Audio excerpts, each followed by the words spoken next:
नमस्कार मित्रों, मैं आलोक तिवारी आप सभी का स्वागत करता हूं आपके अपने channel legal and logical vision पर। आज हम चर्चा करेंगे अमेरिकी राष्ट्रपति डोनाल्ड ट्रंप द्वारा H-1B वीज़ा के लिए की गई एक बड़ी घोषणा और H-1B वीज़ा में किए गए बड़े बदलावों की। आज का वीडियो बहुत ही महत्वपूर्ण है, खासकर उन भारतीयों के लिए जो अमेरिका में H-1B वीज़ा के सपने देख रहे हैं। अतः मेरा आग्रह है कि वीडियो को पूरा देखें और मामले को गहराई से समझने का प्रयास करें। 19 सितंबर 2025 को अमेरिकी राष्ट्रपति डोनाल्ड जे ट्रंप ने एक नया प्रोक्लेमेशन जारी किया है जो H-1B वीज़ा प्रोग्राम पर सख्त पाबंदियां लगाता है।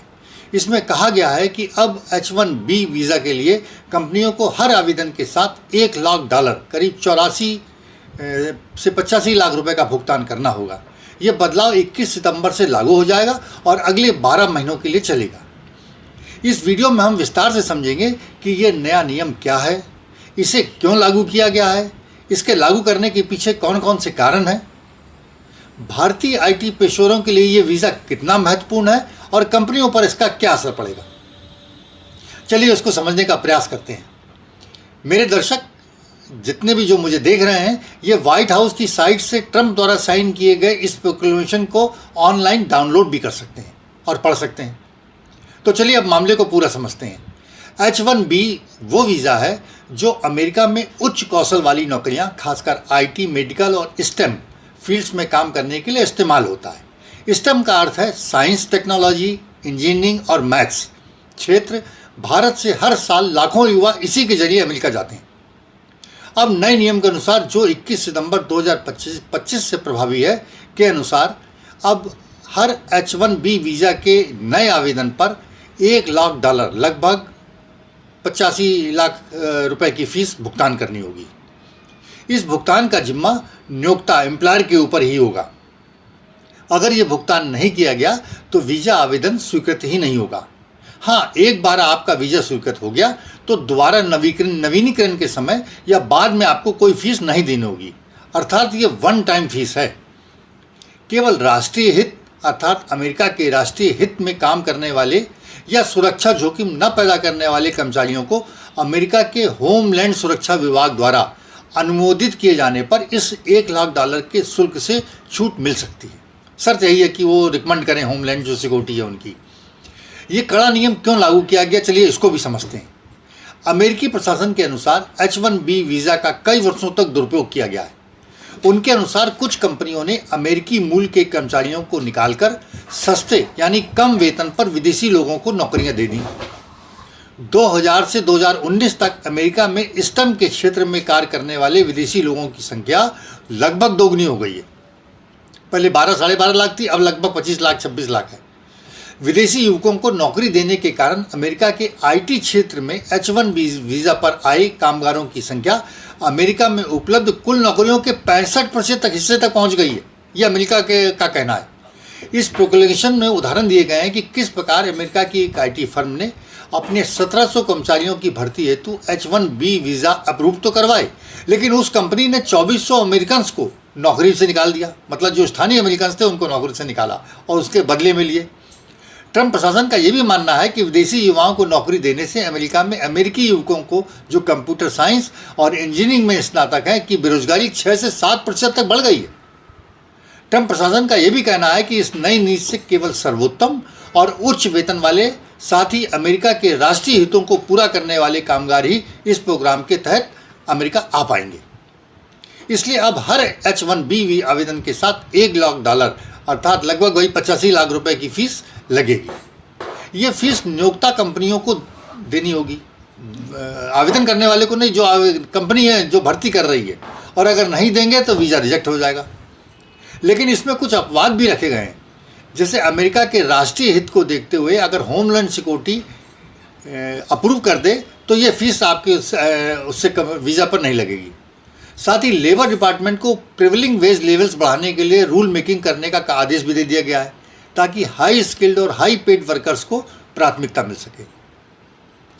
अब ये देख लेते हैं कि किस किस को नया नियम प्रभावित करेगा, इसको भी समझ लेते हैं। भारतीय आईटी और स्टेम क्षेत्र के युवा, विशेषकर एंट्री लेवल अर्थात शुरुआती करियर वाले, इससे अधिक प्रभावित होंगे, क्योंकि इसी क्षेत्र के सबसे अधिक युवा H-1B वीज़ा लेते हैं। प्रोक्लेमेशन में साफ कहा गया है कि ये बदलाव best of the best temporary foreign workers को हायर करने के लिए है। $1 लाख की फीस का नियम छोटी मोटी कंपनियों को तो रोक देगा जो सस्ते लेबर के लिए H1B वीज़ा का दुरुपयोग करती हैं, तो नुकसान तो होगा ही ना जो एंट्री लेवल के लोग हैं। हाँ, बड़ी टेक जाइंट कंपनियां जैसे गूगल, माइक्रोसॉफ्ट, स्नैपचैट या अमेजन जो वास्तव में उच्च दक्षता वाले भारतीय इंजीनियरों को प्राथमिकता देते हैं, वो ये फीस चुकाने को भी तैयार हो जाएंगी, क्योंकि उनकी प्रॉफिटेबिलिटी वगैरह पर कोई विशेष असर नहीं होगा। नतीजा ये होगा कि टॉप IIT NIT ग्रेजुएट्स या उच्च दक्षता वाले अनुभवी प्रोफेशनल्स के लिए ये कंपटीशन आसान हो जाएगा।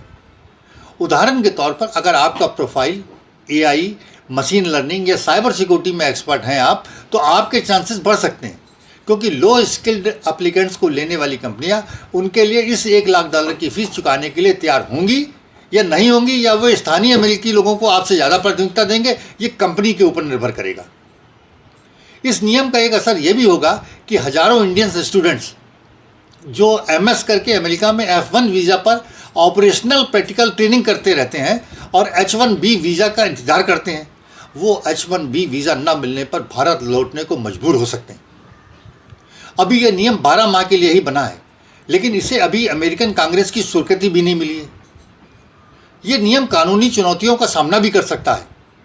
इस नियम के राष्ट्रीय हित की छूट विषय पर विवाद खड़ा हो सकता है, क्योंकि यह प्रश्न खड़ा होता है कि अमेरिका का राष्ट्रीय हित किस आधार पर आंका जाएगा। अमेरिकी कंपनियां और उद्योग संगठन इसे अदालत में चुनौती भी दे सकते हैं। कुल मिलाकर ट्रंप प्रशासन का वीज़ा के लिए बनाया गया ये नियम ज़्यादातर मध्यम वर्गीय भारतीय परिवारों के लिए एक बड़ा झटका तो है ही, लेकिन मेरी दृष्टि में वास्तव में ये भारतीय प्रतिभाओं के समूह को टारगेट कर रहा है, अमेरिका टारगेट कर रहा है, जिससे एक निश्चित अवधि के अंदर भारतीय युवा इस क्षेत्र से अपनी दूरी बना लें। वस्तुतः अमेरिका को भारतीय प्रतिभाओं से डर लगने लगा है और वह चाहता है कि भारतीय युवा अमेरिका से अनुभव लेकर भारत के लिए वैसी ही तकनीकें नवविकसित करने लगें जैसी अमेरिकी कंपनियों के पास हैं, जिससे अमेरिकी तकनीकी कंपनियों गूगल, माइक्रोसॉफ्ट, अमेजन का प्रभुत्व विश्व के ऊपर बना रहे। इसका सीधा सीधा अर्थ है कि अमेरिका भारत सरकार के स्वदेशी निर्माण के आह्वान और ऑपरेशन सिंदूर के दौरान परिलक्षित भारतीय तकनीक से असहज हो गया है और उसने ये कदम उठाया है। अन्यथा अमेरिका का तो इतिहास ही बताता है कि वह विभिन्न विदेशी लोगों के द्वारा ही बसाया और बढ़ाया गया है, तो विदेशी का तो प्रश्न ही नहीं खड़ा होना चाहिए था। अब ये भारत सरकार का और भारत की टेक कंपनियों का उत्तरदायित्व है कि वह इन युवाओं के लिए नए रास्ते खोले, अमेरिका के अतिरिक्त अन्य विकसित देशों से अपने तकनीकी संबंध बढ़ाएं और वहां अपने ऑफिसेज खोलें। वहीं भारतीय युवाओं को भी तकनीकी क्षेत्र के स्टार्टअप्स और एप्लीकेशन निर्माण में अपनी पूरी शक्ति लगानी होगी। मैं तकनीकी क्षेत्र के सभी युवकों को बताना चाहता हूं कि भारत की एक कंपनी है न्यारा एनर्जी, जो रूस की कंपनी के साथ साझेदारी में रूस से तेल का आयात और रिफाइनिंग और उसे विदेशों को बेचने का कार्य कर रही थी। उसका पूरा हिसाब किताब माइक्रोसॉफ्ट के ऑपरेटिंग सिस्टम पर था, और जब यूरोपियन यूनियन ने, जिसने रूस के तेल पर तो कोई प्रतिबंध नहीं लगाया, परंतु न्यारा एनर्जी के ऊपर प्रतिबंध लगा दिया था कि भाई ये बेच रहे हैं मना करने के बाद भी, तब माइक्रोसॉफ्ट ने न्यारा को अपनी सेवाएं देना तुरंत बंद कर दिया था। कंपनी का सारा हिसाब किताब डाटा एक तरह से तो ब्लॉक हो गया था ना, उनका सारा कामकाज ठप हो गया था। बाद में कोर्ट के निर्णय पर माइक्रोसॉफ्ट ने उनको सेवा देना पुनः चालू किया। इस घटना का मीडिया में कोई चर्चा ही नहीं हुई, जबकि यह बहुत बड़ा महत्वपूर्ण प्रश्न खड़ा करती है कि क्या कभी भी माइक्रोसॉफ्ट, गूगल, एनवीडिया और एप्पल जैसी कंपनियां जब मन आए भारतीय कारोबारियों को पंगु बना देंगी, उनका पूरा कारोबार ठप कर देंगी। हमें विकल्प खोजने होंगे और देश के तकनीकी क्षेत्र के युवा ही इस कार्य को कर सकते हैं। भारत को इस क्षेत्र में आत्मनिर्भर बना सकते हैं, अमेरिका को कड़ा जवाब दे सकते हैं। मित्रों, आपकी इस विषय में क्या राय है, कमेंट बॉक्स में अवश्य बताइएगा, और यदि वीडियो अच्छा लगा हो तो लाइक करें, शेयर करें और सब्सक्राइब भी करें। हम आपसे फिर मिलते हैं एक नए विषय और विमर्श के साथ। तब तक के लिए जय भारत, वंदे मातरम, धन्यवाद।